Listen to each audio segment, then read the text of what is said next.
Kita mulai saja. Tekanan zat ada 3. Ada zat padat, zat cair, dan zat gas. Apa aja? Apa saja tadi? Zat padat, zat cair, dan zat gas. Nah, tekanan itu misalkan kamu punya sepatu high heels kalau perempuan. Semakin besar tekanannya, maka semakin besar gaya tekan yang dihasilkan. Ya, jadi kamu misalkan berenang, semakin dalam kamu ke dasar laut, semakin besar tekanan yang dihasilkan. Paham? Atau semakin besar gaya tekan yang dihasilkan. Kalau kamu semakin dalam berenang ya, misalkan kamu berenang nih di GRJU, Gelanggang Remaja Jakarta Utara ya, itu juga salah satunya. Nah, pada F di apa yang dimaksud? P adalah rumus dari tekanan. Satuannya Newton per meter kuadrat, disebut juga Pascal atau PA. Sedangkan F adalah gaya, satuannya Newton. Sedangkan A adalah luas bidang, satuannya meter kuadrat. Gaya dibagi luas bidang tekan.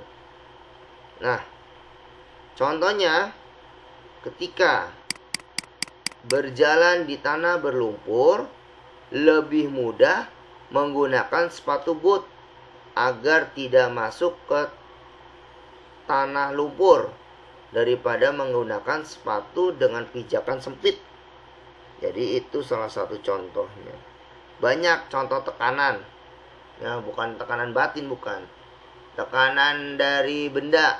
Misalkan ban motor. Kalau ban motornya masih bagus, masih baru, gaya tekannya juga semakin besar dan kecepatan motor akan semakin baik. Tapi ketika ban motor itu sudah mulai tipis, maka gaya tekannya juga sudah mulai berkurang. Contoh, banyak sebenarnya ya. Nah, yang ini adalah rumus dari P sama dengan F dibagi A. Apa tadi rumusnya? P sama dengan F dibagi A. Kalau yang ditanya F, maka P kali A. Kalau yang ditanya A, maka F bagi P. Nah, ini adalah contoh rumusnya ya. Contohnya apa, Pak? Oke, saya lihatkan di sini. Ini ada di salah satu website. Saya tampilkan di Microsoft Word. Jadi ada contoh soalnya. Sebuah balok ya. Sebuah balok bermasa 300 kg dengan ukuran panjang 1,5 meter panjangnya. Lebarnya 1 meter, tingginya 0,5 meter. Tentukan tekanan pada dasar balok jika balok diletakkan di atas meja pada posisi seperti terlihat pada gambar. Nih, karena yang tertekan di dasar lantai adalah P dan L, panjang dan lebar. Apakah tinggi memiliki tekanan? Tidak ya. Yang punya tekanan adalah P dan L, panjang dan lebar. Maka kamu cari dulu rumusnya tadi, diketahui. Luas alas baloknya adalah A sama dengan P kali L. A-nya adalah 1,5, P-nya dikali L-nya adalah 1. 1,5 dikali 1 adalah 1,5 meter kuadrat. Ini ya, panjangnya 1,5, lebarnya 1 meter. Gaya yang bekerja pada meja adalah gaya berat balok. Nah, maka gaya sama dengan W. F sama dengan W. W itu rumusnya apa? Berat benda. M dikali G, masa dikali gaya gravitasi. Masanya 300, ini masa si balok tadi 300 kg dikali gravitasi itu yaitu 10 meter per second kuadrat, maka 300 dikali 10 berapa? 3000 Newton. Oh, berarti A-nya sudah ketemu 1,5 meter kuadrat, gayanya sudah ketemu 3000 Newton, maka masukkan rumusnya. P sama dengan F dibagi A. F-nya 3000 dibagi A-nya. A-nya berapa? 1,5 meter kuadrat. Maka hasilnya 2000 Pascal. Paham sampai sini? Bisa dimengerti? Halo? Terdengar suara saya? Iya, Pak. Oke. Itu contoh nomor 1 ya. Ya, jadi ini adalah contoh dari tekanan zat padat. P sama dengan F dibagi A. Kalau F-nya belum ketemu, kamu cari dulu rumusnya W sama dengan M kali G.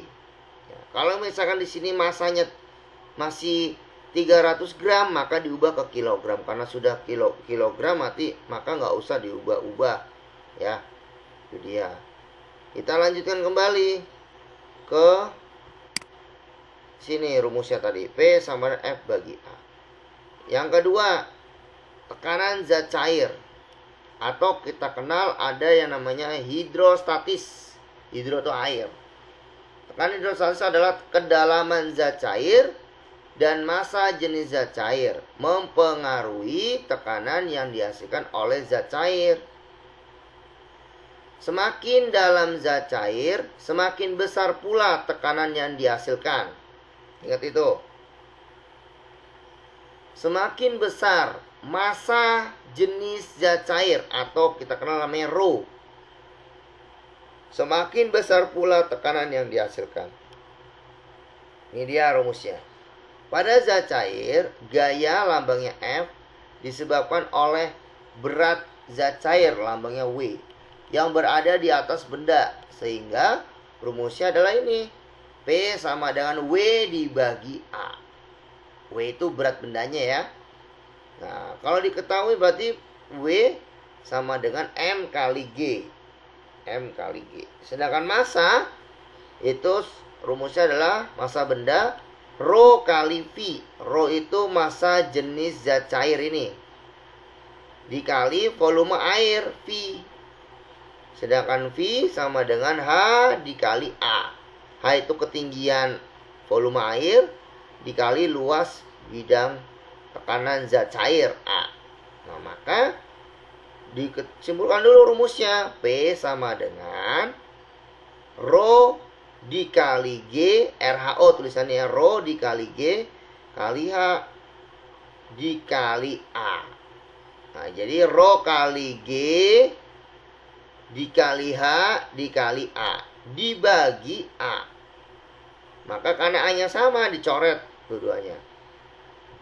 Maka jadinya Rho kali G kali H. P sama dengan massa jenis zat cair dikali gravitasi dikali ketinggian H atau kedalaman.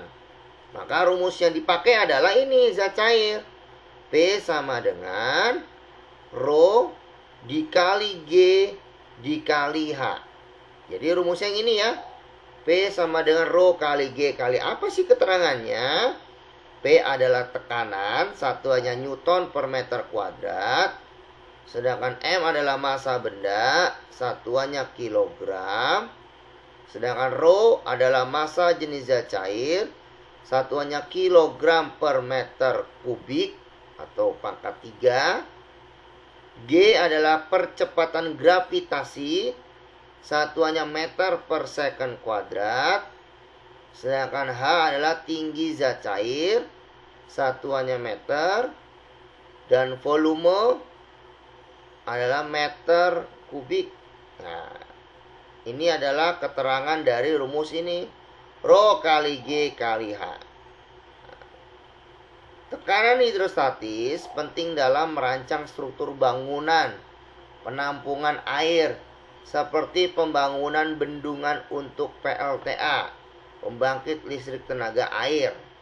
Para arsitek kapal selam memperhitungkan tekanan hidrostatis air laut agar kapal selam mampu menyelam ke dasar laut dengan kedalaman ratusan meter tanpa mengalami kebocoran atau kerusakan akibat tekanan hidrostatis. Ini contohnya ya. Ini namanya misalkan bendungan Katulampa atau bendungan air. Ada di banyak tempat ya. Ketika suatu benda dimasukkan ke dalam air, beratnya seperti berkurang. Ini disebabkan oleh adanya gaya apung atau Fa. Gaya apung yang mendorong benda ke atas atau berlawanan dengan arah benda. Arah berat benda. Secara sistematis dapat ditulis seperti ini rumusnya. Fa sama dengan W BU dikurangi WBA. Berat udara dikurangi berat air. Berat benda di air nih. Sehingga rumus siapa? Kalau yang ditanya berat benda di air sama dengan W berat benda udara dikurangi gaya apung. Ini kalau yang ditanya berat air. Berat di air. Dengan gaya apung satuannya Newton, maka keterangannya WBA berat benda air satuannya Newton, WBU berat benda di udara satuannya Newton. Diibaratkan seperti ini, ya. Ini ada batu jatuh ke dasar air. Misalkan kamu melempar batu ke sungai. Yang terjadi apa? Yaitu adanya resultan gaya. Terjadinya gaya apung. Batu itu mengapung, kemudian batu itu juga ada yang mengalami berat WBA, jatuh ke dasar air, ya. Ada yang berada di udara gaya apung, ya, ada yang di air. Inilah contoh dari hukum tekanan hidrostatis dari zat cair. Jadi zat cair itu ada dua, tekanan zat cair, kemudian ada lagi hukum Archimedes. Nah, ya, ini adalah contoh dari hukum Archimedes. Yaitu batunya ada yang terapung, ada yang tenggelam, ada yang melayang. Nah, ini yang bawah paling bawah tenggelam, yang tengah melayang, yang paling atas mengapung. Nah, ini namanya hukum Archimedes, seorang ilmuwan ya. Hukum Archimedes adalah jika benda dicelupkan ke dalam zat cair, maka benda itu akan mendapat gaya ke atas yang sama besar dengan berat zat cair yang didesak oleh benda tersebut, ya. Itu namanya hukum Archimedes. Bagaimana penjelasannya? Ini dia. Menurut Archimedes, benda lebih ringan bila diukur dalam air daripada diukur di udara, karena di dalam air, benda mendapat gaya ke atas. Ketika di udara, benda memiliki berat mendekati yang sesungguhnya. Karena berat zat cair yang didesak atau dipindahkan benda adalah W sama dengan CP sama dengan M dikali CP, ya, kali gravitasi. Yang dipakai adalah rumusnya ini. W sama dengan PC dikali G dikali V CP, volume zat cair. Besar gaya yang ke atas. Kalau ini tadi berat air yang didesak oleh benda. Kalau ini besar gaya ke atas. F sama dengan rho dikali G dikali V. Rho-nya adalah massa jenis zat cair, satuannya kilogram per meter kubik. G-nya adalah gravitasi, satuannya meter per second kuadrat. V-nya adalah volume zat cair yang dipindahkan, satuannya meter kubik. Nah, ini adalah rumus dari hukum Archimedes, ya. Nah, hukum Archimedes digunakan sebagai pembuatan dasar kapal laut dan kapal selam. Suatu benda dapat terapung atau tenggelam tergantung pada besarnya gaya berat atau W dan gaya apung Fa. Jika gaya apung maksimal lebih besar daripada gaya berat, maka benda akan terapung. Jika gaya apung lebih kecil daripada gaya berat, maka benda akan tenggelam. Ini keterangannya.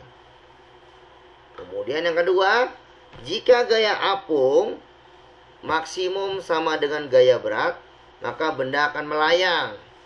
Melayang ya, di antara tenggelam dan terapung, melayang. Gaya apung maksimum adalah gaya apung jika seluruh benda berada di bawah permukaan zat cair. Ya, ini dia contohnya ya. Kapal laut dapat terapung karena ketika diletakkan secara tegak di lautan, kapal laut dapat memindahkan banyak air laut, sehingga kapal laut mendapat gaya ke atas yang sama besar dengan berat kapal laut. Nah, ini contohnya berikut struktur kapal laut di air nih. Jadi, adanya badan kapal terbuat dari logam. Ini kapal laut ya. Kemudian di bagian dalam badan kapal ini ada lambung kapal. Ini adalah berisi udara, tidak ada isi berat benda, tapi ini kosong sehingga dia mudah terapung ya. Inilah contohnya. Contohnya kalau kamu punya ember besar lagi banjir, kamu lihat dalam ember itu ruangannya kosong untuk udara, dia sehingga terapung ya.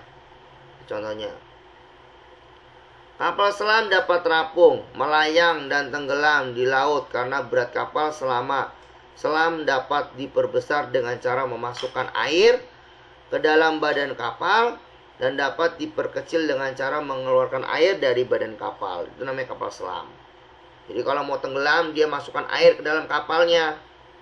Ketika sudah tidak mau tenggelam, naik ke atas permukaan, airnya dikeluarkan kembali. Ketika kapal selam akan tenggelam, air laut dimasukkan ke penampungan badan kapal nih. Berat kapal selam menjadi lebih besar daripada gaya ke atas sehingga kapal selam tenggelam. Agar tidak tenggelam terus, air dalam badan kapal dikeluarkan dari penampungan sehingga berat kapal selam dengan gaya ke atas dan kapal selam melayang dalam air. Bisa tenggelam, bisa melayang. Saat kapal selam akan mengapung, air di penampungan badan kapal dikeluarkan sehingga volume kapal selam menjadi lebih kecil dari gaya ke atas dan kapal selam dapat mengapung. Nah, ini contohnya, ada tangki udara bertekanan, ada kartu tertutup. Nah, jadi dia itu mengisi air ya dari luar ke dalam sehingga tenggelam, atau dari dalam keluar sehingga dia melayang. Air masuk menuju penampungan, kapal selamnya tenggelam di bawah ya. Nah, kalau ini kapal selamnya naik karena airnya dikeluarkan dari penampungan sehingga udara yang tertekan masuk. Nah, ini contohnya. Nah, itulah demikian. Kemudian yang ketiga adalah hukum Pascal. Jadi zat cair itu yang kita bahas adalah tekanan hidrostatis, hukum Archimedes, dan hukum Pascal. Nah, kita beri contoh dulu. Yang tadi tentang tekanan hidrostatis pada zat cair. Apa saja itu? Ini dia. Nah, ini contohnya. Sebentar ya, sedang menunggu. Ini dia. Gambar berikut sebuah teko berisi sirup sedalam 15 cm. Tentukan tekanan hidrostatis di dasar teko. Anggap massa jenis sirup sama dengan massa jenis air, yaitu 1000 kg per meter kubik. Dan percepatan gravitasi bumi 10 meter per second kuadrat. Ini sirup dimasukkan ke dalam teko. Tinggi sirupnya 15 cm. Massa jenis sirup ini 1000 kg per meter kubik. Nah, bagaimana rumusnya? Tadi rumus tekanan hidrostatis. P sama dengan Rho dikali G kali H. Rho itu apa? Rho itu massa jenis air. Satuannya 1000 kg per meter kubik. Dikali G-nya berapa tadi? Gravitasinya 10 meter. per second kuadrat. Dikali H. Hanya berapa? Tadi 15 cm. Karena ini cm, harus diubah ke dalam meter. Maka 15 cm diubah ke meter, naik apa turun? Ayo. Naik ya. Maka 15 cm diubah ke dalam meter 0,15. 1000 dikali 10 dikali 0,15 adalah 1500 Pascal. Nah, itulah contoh dari tekanan zat cair ya pada tekanan hidrostatis. Selanjutnya, kita kembali lagi ke materi.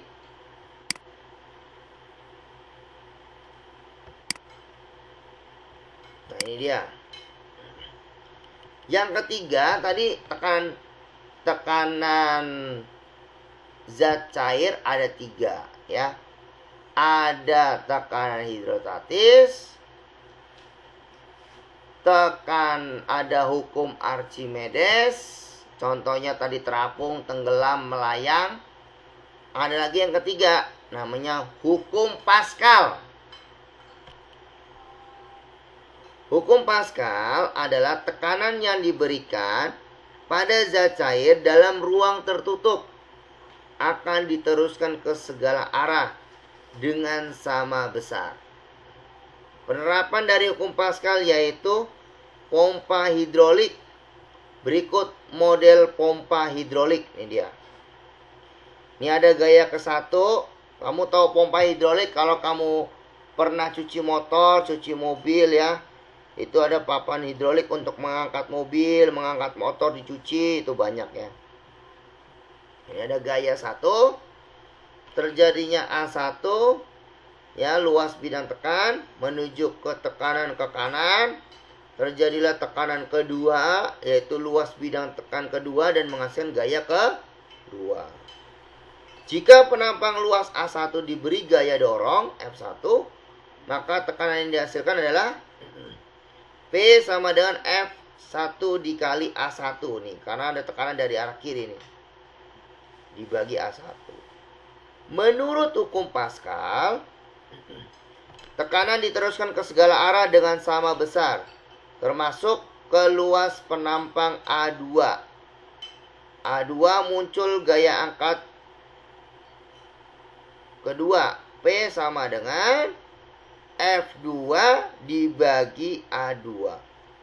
Maka dari kedua rumus ini kita simpulkan, yaitu F1 dibagi A1 sama dengan F2 dibagi A2.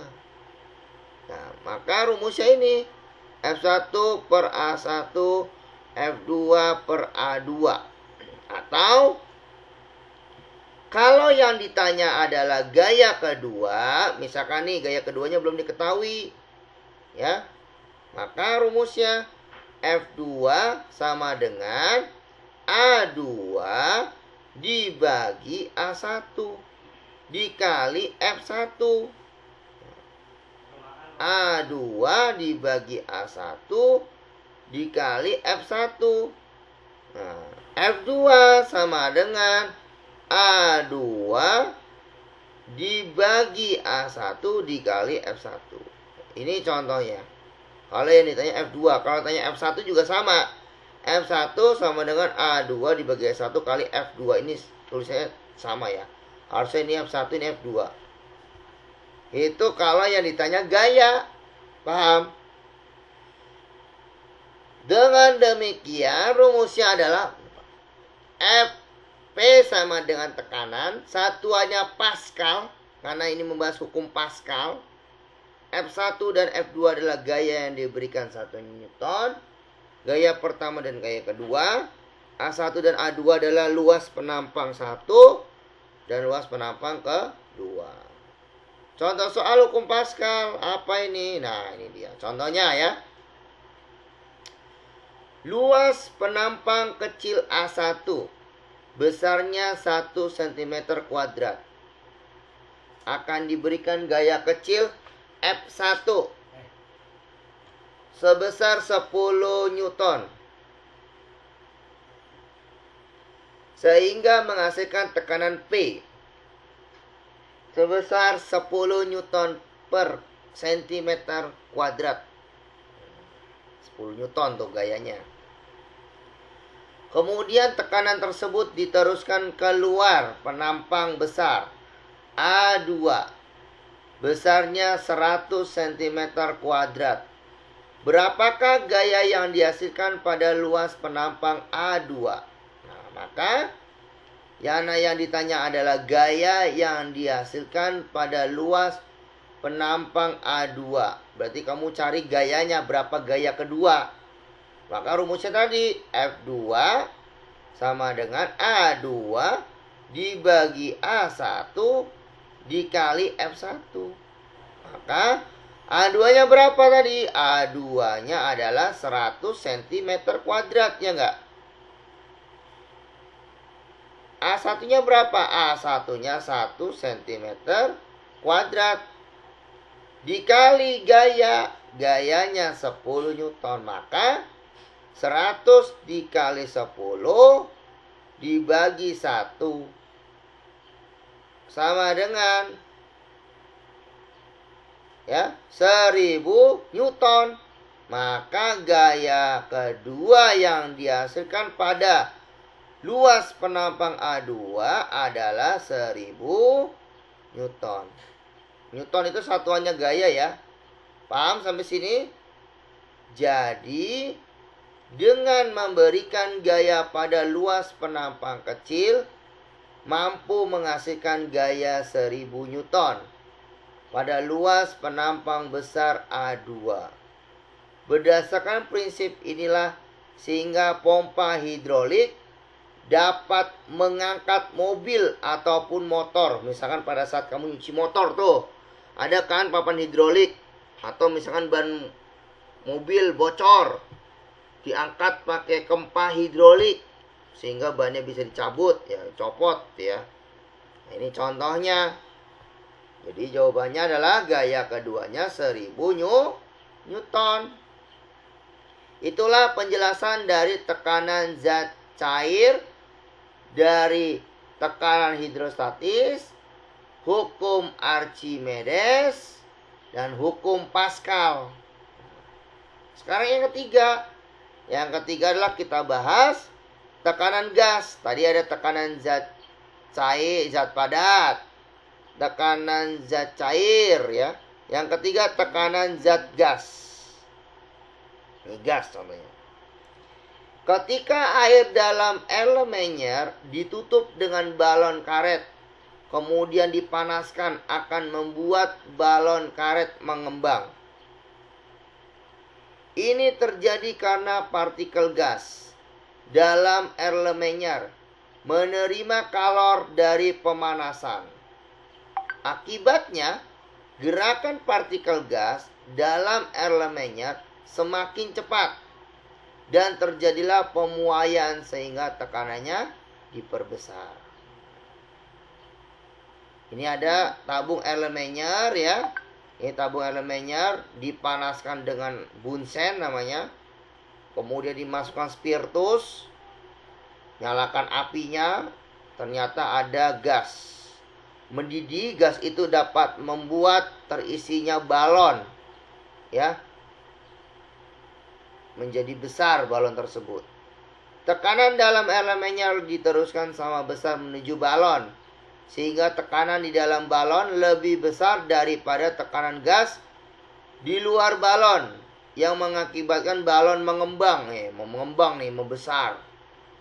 Berikut ilustrasi balon karet dan air dalam Erlenmeyer. Ini air dipanaskan. Inilah proses yang terjadi ketika yang A, balon karet dan air dingin dalam Erlenmeyer hanya demikian. Tapi ketika dipanaskan akan lebih besar dan mengembang ya. Itu contohnya kalau prakteknya seperti itu. Struktur balon udara. Balon udara dapat terbang karena massa jenis balon udara lebih rendah daripada massa jenis udara di sekitarnya. Massa jenis balon dikendalikan oleh pilot. Perubahan temperatur pada udara dalam balon dengan menggunakan pembakar di bawah lubang balon. Nah, kasih pembakar api ya, sehingga gas menghasilkan balon udara. Wah, mantap ini ya. Namanya balon udara. Itulah contoh dari balon udara, yaitu tekanan zat cair, zat gas. Contohnya apa rumusnya? Ini dia rumusnya. Sebentar saya lihatkan ke kalian ya. Sampai sini bisa dimengerti semuanya? Atau masih ada yang bingung? Halo? Terdengar suara saya? Oke, kita tulisannya hilang. Kita lihatkan dulu ya.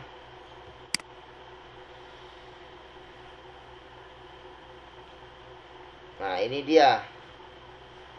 Ini contoh tekanan gas. Tekanan gas dalam tabung digunakan air raksa seperti gambar berikut. Ini ada air raksa sehingga terisilah gas itu ya. Tekanan udara luar adalah 76 cm kilogram dan hanya tingginya 3 cm. Tentukan tekanan gas di dalam tabung, yaitu P sama dengan O ditambah H ya. Tekanan udara ditambah ketinggian, maka 76 ditambah 3 cm Hg. Maka jawabannya 79 cm Hg. Nah, itulah jawabannya. Nah, kalau yang di bawah ini soal nomor 5, contohnya soal yaitu tekanan zat cair, yaitu hukum Pascal ya, atau misalkan ini zat cair Pascal ya. Jadi ada rumusnya. Untuk memperkirakan massa jenis suatu zat cair digunakan pipa berbentuk U yang telah berisi air. Setelah zat cair dimasukkan pada pipa sebelah kanan, kondisi air seperti gambar berikut. Ini ada 5 cm ya, yang airnya, dan 8 cm ketika berubah. Nah, apa yang terjadi? P1-nya 1000. Ya, 1000 dikali hanya adalah 5 cm, pindah ke tekanan kedua, dikali H2-nya adalah 8 cm. Yang ditanya apa? Yang ditanya adalah tekanan kedua. Maka H2 sama dengan 5000, 1000 kali 5, 5000, dibagi 8 adalah 625 kg per meter kubik. Nah, inilah jawabannya, 625 meter kubik. Ini juga ada contoh lain tekanan zat gas ya. Kota A berada 300 meter di atas permukaan air laut. Jika tekanan di atas permukaan air laut adalah 76 cm Hg, tentukan tekanan udara di kota A. Nyatakan dalam cm Hg. Nah, di kota A nih. Setiap kenaikan 100 cm, tekanan udara luar turun 1 cm. Kota A 300 meter dari muka laut, sehingga tekanan udaranya turun 3 cm. Maka P sama dengan 76 cm Hg dikurangi 3 cm Hg sama dengan 73 cm Hg. Itu ya, karena turun 3 cm. Contoh lain, soal nomor 5, soal nomor 7. Perhatikan gambar di bawah ini, contoh rumus hukum Pascal ya. Hukum Pascal tadi F1 dibagi A1, F2 dibagi A2. Ini ada F1 dengan A1, W dengan A2. Luas penampang 1 adalah 5 cm nih, A1-nya. Kuadrat. Dan luas penampang 2-nya, A2-nya, 50 cm kuadrat. Jika berat benda adalah W, ini berat benda misalkan batu di sini, 1800 ingin diangkat. Tentukan besar gaya F yang diperlukan untuk menaikkan beban W. Maka kamu cari F1-nya untuk bebannya bisa terangkat. Maka F1 dibagi A1 sama dengan F2 dibagi A2. F1-nya yang ditanya dibagi A1-nya adalah tadi 5 cm kuadrat, sama dengan F2-nya 1800 Newton dibagi A2-nya 50 cm kuadrat. Maka F sama dengan 1800 dibagi 50 dikali 5. Hasilnya berapa? 180 Newton. Nah, itulah maka benda tersebut akan terangkat dengan beban 180 Newton. Nah, ini contoh lain hukum Pascal. Perhatikan gambar di bawah ini. Sama ya, ini ada D1 dan D2. Cuma ganti namanya saja, A1 atau A2. Kalau D1 namanya diameter penampang, D2 diameter penampang juga. Nah, ini contoh juga sama. Diameter penampang 1 adalah 5 cm kuadrat. Dan diameter penampang 2 adalah 15 cm kuadrat. Jika berat benda adalah W sama dengan 1800, tentukan besar gaya yang diperlukan untuk menaikkan beban W. Nah, sama ya. F1-nya yang ditanya, D1-nya 5 cm, sama dengan F2-nya 1800 bebannya, gayanya, D2-nya 15 cm. Maka 1800 dikali 5 dibagi 15, maka 1800 dibagi 9 adalah 200 Newton ya. Itu adalah contoh dari hukum Pascal. Nah, ada contoh-contoh lain dari nomor 9. Contoh dalam kehidupan sehari-hari bahwa gas dalam ruang tertutup mengadakan tekanan pada dindingnya adalah A. Lilin yang menyala menjadi padam ketika ditutup gelas. B. Balon yang berisi udara lebih berat daripada balon kosong. C. Balon yang berisi udara naik ke angkasa. D. Meletusnya balon atau ban sepeda. Mana jawaban yang paling benar? Ya. Jadi kehidupan sehari-hari menunjukkan bahwa gas dalam ruang tertutup mengadakan tekanan pada dindingnya. Ya, jadi lilin menyala menjadi padam ketika ditutup gelas. Terjadinya pembakaran memerlukan udara oksigen. Jika gelap, ditutupi suplai oksigen berkurang dan akhirnya habis sehingga lilin padam. Balon yang berisi udara lebih berat dari balon kosong membuktikan udara juga memiliki massa. Balon yang berisi udara naik ke angkasa, maka massa jenis udara balon berarti lebih kecil daripada massa jenis udara di luar balon. Yang terakhir, meletusnya balon atau ban sepeda, udara memiliki tekanan. Dinding balon atau ban tidak mampu menahan gaya tekan sehingga meletus kena paku misalkan. Nah, pada dinding apa? Berarti jawabannya tekanan pada dindingnya adalah meletusnya balon atau ban sepeda. Jawabannya D. Nah, ini yang terakhir 10. Ya, ada 11. Gas argon yang mempunyai volume 2 meter kubik dengan tekanan 6 atm atmosfer ya, dipompakan ke dalam ruang hampa yang volumenya 8 meter kubik.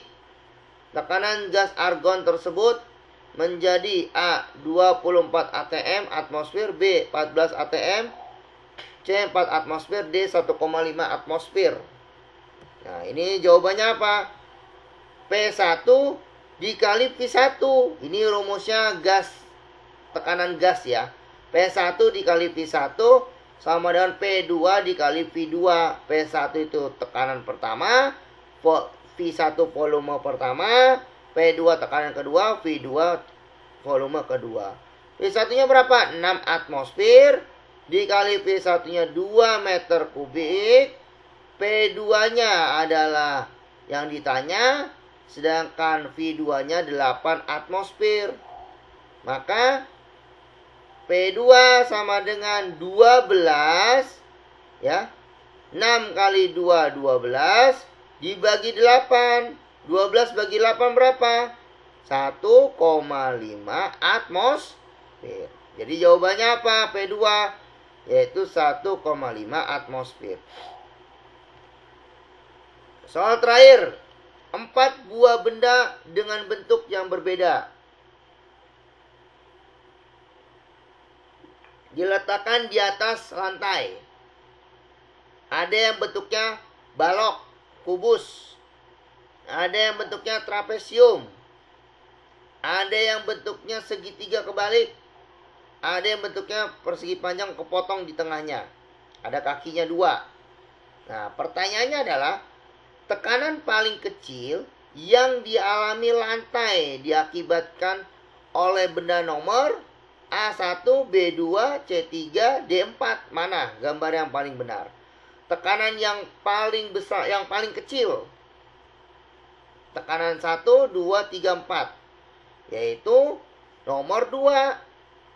Untuk memperoleh tekanan yang kecil, luas bidang tekan harus diperbesar nih. Lihat nomor 2. Luas bidang tekannya lebih besar kan? Lebih lebar. Maka luas paling besar adalah nomor 2. Berarti kamu cari yang luasnya lebih besar. Ini namanya tekanan kecil. Tapi kalau luasnya lebih kecil, maka tekanannya besar. Ya, luasnya kecil, maka tekanannya besar. Kalau ini luasnya besar, luasnya lebar ya, besar, maka tekanannya kecil. Nah, itu dia. Itu penjelasannya dari nomor 11. Ini contoh dalam kehidupan sehari-hari. Kita kembali lagi contoh dalam kehidupan sehari-hari tadi. Tadi sudah dijelaskan balon udara ya. Kemudian ada lagi yang keempat, pengangkutan air dan nutrisi pada tumbuhan. Konsep tekanan zat juga terdapat pada makhluk hidup, seperti pengangkutan air dan nutrisi pada tumbuhan, yaitu silem ya. Silem namanya. Tekanan darah pada sistem peredaran darah manusia, tekanan gas pada proses pernapasan manusia. Pengangkutan air dan nutrisi pada tumbuhan. Pengangkutan air pada tumbuhan terjadi karena adanya jaringan silem. Air dari dalam tanah diserap oleh rambut-rambut akar. Kemudian masuk ke sel epidermis melalui osmosis. Selanjutnya air menuju korteks, endodermis, dan pericycle. Kemudian air menuju silem akar, silem batang, dan silem daun. Nah, ini dia contohnya ya. Air diserap oleh rambut akar menuju ke silem akar, silem batang, ya, silem daun melalui ini rambut akar, epidermis, korteks, endodermis. Nah, ini namanya gaya tekan air pada tumbuhan. Air dapat diangkut naik ke daun dan diedarkan ke seluruh tubuh tumbuhan karena adanya daya kapilaritas batang. Daya kapilaritas batang ada 2. Ada kohesi dan ada adesi. Kohesi adalah kecenderungan molekul untuk berikatan dengan molekul lain yang sejenis.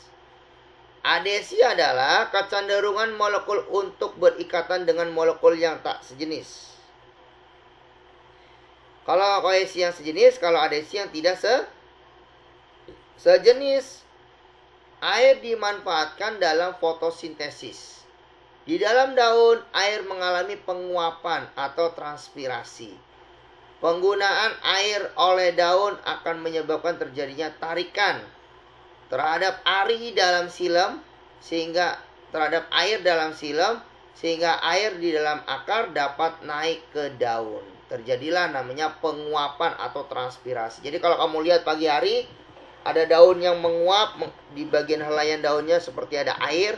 Nah, ini adalah proses yang terjadi pada penguapan atau transpirasi tekanan daun ya. Dari air akar, batang hingga ke daun. Berikut ilustrasinya. Pertama gini. Akar, rambut akar, ya, kemudian ke silem akar, molekul akar melalui proses adesi dan kohesi. Ya, kalau kohesi ini yang berbeda jenis, kalau kohesi itu yang tadi sejenis ya. Sedangkan yang adesi, kohesi yang tadi yang sejenis, kalau adesi yang tidak sejenis, maka masuk ke dalam transpirasi penguapan daun melalui stomata dan molekul air. Ini dia contohnya ya, ilustrasinya. Semua bagian tumbuhan memerlukan nutrisi. Nutrisi tumbuhan berupa gula dan asam amino, hasil fotosintesis yang diedarkan oleh jaringan floem. Pengangkutan hasil fotosintesis dimulai dari daun, daerah berkonsentrasi gula tinggi, menuju ke seluruh tubuh, daerah berkonsentrasi gula rendah, dengan bantuan sirkulasi air yang mengalirkan melalui xilem dan floem ya, berupa fotosintesis. Ini dia proses hasil fotosintesis. Yaitu contohnya nih bawang merah. Bawang merah menyimpan gula sebagai sumber gulanya, konsentrasi gula tinggi, tekanan air tinggi. Jadi gula air ya masuk ke dalam jaringan xilem dan floem ya. Melalui jaringan floem pertama kali, kemudian ke bulu tapis, lapisan-lapisan dari bawang merah itu, kemudian ke menghasilkan gula dan air sebagai tempat penyimpanannya, kemudian menuju ke aliran air yaitu xilem. Kembali lagi seperti ini prosesnya. Nah, ini dia contoh konsentrasi gula rendah, tekanan air rendah. Yang terakhir, yang kelima adalah tekanan darah pada sistem peredaran darah manusia. Tekanan pada pembuluh darah, kemarin kita sudah pernah bahas tentang peredaran darah. Prinsip kerjanya seperti hukum Pascal. Ketika jantung memompa darah, darah mendapat dorongan sehingga dapat mengalir melalui pembuluh darah, kemudian memberi dorongan pada pembuluh darah yang disebut tekanan darah ya. Jadi tekanan darah itu terjadilah proses pada peredaran darah yang mendorong darah mengalir ke pembuluh darah, baik ke arteri, vena, dan kapiler. Bila kehilangan darah karena kecelakaan atau penyakit, tekanan darah akan hilang sehingga darah tidak dapat mengalir menuju sel-sel di seluruh tubuh. Akibatnya sel-sel akan mati karena tidak dapat mendapatkan oksigen dan nutrisi. Tekanan darah diukur menggunakan alat. Nih alatnya namanya tensimeter atau kita kenal sphygmomanometer. Ini alatnya nih. Alat untuk mengukur tekanan darah. Kalau kamu lagi sakit ya, lagi mau dicek suhu tubuhnya, kamu pakai dulu pertama tekanan darah oleh perawat ya, atau tenaga medis. Ini namanya sphygmomanometer atau tensimeter. Darahnya darah tinggi atau darah rendah, ini termasuk adanya tekanan ketika dipompa, maka dia akan mengembang ya, membesar dan mengalami tekanan darah. Tekanan darah diukur dalam pembuluh nadi arteri yang terdapat di lengan atas. Nah, di lengan atas kalian, tekanan darah orang normal sekitar 120/80 mmHg. 120 adalah angka sistol pada saat dia berkontraksi, menuju tekanan saat bilik berkontraksi dan darah terdorong keluar dari bilik ya, jantung melalui pembuluh arteri. Sedangkan 80 angka diastol yang berelaksasi, menunjukkan hasil pengukuran tekanan saat bilik relaksasi dan darah masuk menuju bilik jantung atau atrium jantung ya, tepat sebelum bilik-bilik berkontraksi lagi. Berikut cara pengukuran tekanan darah. Nah, ini cara mengukurnya. Kamu harus tahu nih kalau ingin jadi dokter, jadi perawat. Nah, ini contohnya harus tahu. Bidan ya. Pertama, kantung udara mengembang akibat tekanan udara dari pompa. Dipompa, ditekan, katup membuka dan menutup, dibuka dulu baru dikunci. Nah, darah itu naik. Tekanan darah kantung udara lebih besar dari 120. Wah, ini baru arterinya tertutup. Nah, kemudian terdengar bunyi melalui stetoskop yang biasa dipakai oleh dokter ya. Pakai stetoskop bunyi detakan jantung, detakan pembuluh darahnya. Tekanan dalam kantung udara turun di bawah 120. Ketika sudah naik di 120, kita turun dilepas sedikit, dia akan turun sendiri, berhenti.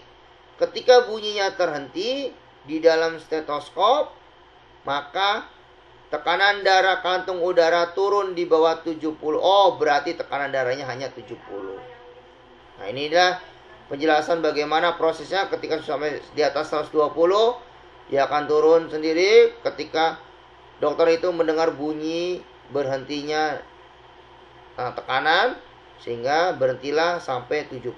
Oh, ini darahnya normal gitu. Ada yang bilang, ini darah tinggi mas, segini gitu. Oh ya, itu ya.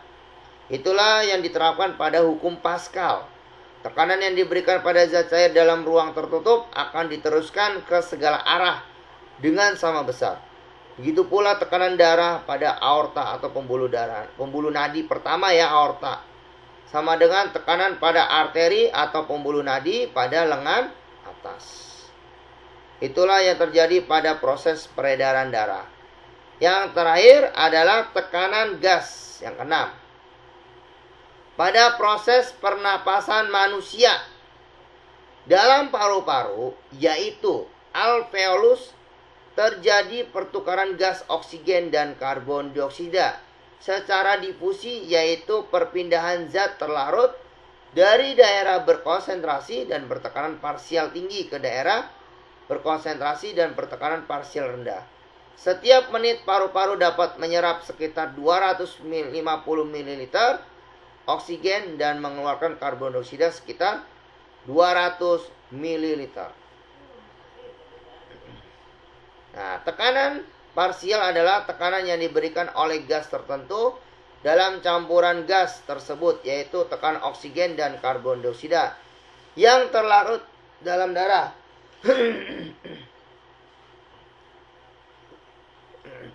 Pada sistem peredaran darah yang masuk ke paru-paru melalui arteri pulmonalis atau saluran pembuluh nadi ke paru-paru memiliki parsial oksigen yang lebih rendah daripada parsial karbon dioksida, lebih tinggi daripada udara dalam alveoli atau alveolus.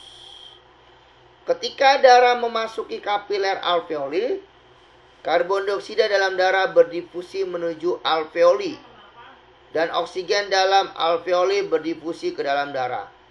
Akibatnya, parsial dalam darah naik. Parsial oksigen dalam darah naik, banyak mengandung oksigen, dan parsial karbon dioksida turun, sedikit mengandung karbon dioksida. Selanjutnya darah menuju jantung, kemudian dipompa ke seluruh tubuh. Ketika darah di jaringan tubuh, oksigen dalam berdifusi menuju jaringan tubuh. Kandungan karbon dioksida dalam jaringan lebih besar dari kandungan jaringan dalam darah, sehingga karbon dioksida dalam jaringan berdifusi ke dalam darah setelah melepas oksigen dan karbon dioksida dari jaringan darah kembali ke jantung dan dipompa lagi ke paru-paru. Itulah proses yang terjadi dalam proses difusi gas pada pernapasan dan peredaran darah. Inilah proses yang nanti kita bahas kembali di materi tentang sistem pernapasan manusia ya, setelah materi tekanan zat. Itu saja. Ini ringkasannya, penjelasannya seperti ini. Nanti kita bahas di lain pertemuan dengan membahas materi bab yang lain. Itu saja. Ada yang ingin tanyakan? Cukup sampai sini. Terima kasih.